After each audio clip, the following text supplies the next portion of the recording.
அன்பு பொறுமை தர்மம் என்று அன்பு பொறுமை தர்மம் என்று அத்தனையும் சொல்லி தந்தார்.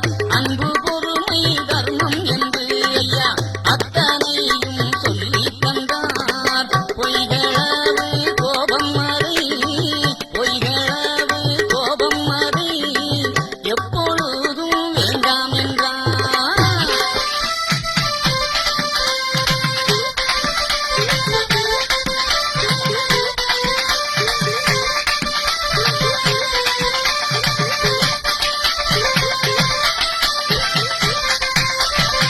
நித்த திருநாள் கண்டவர்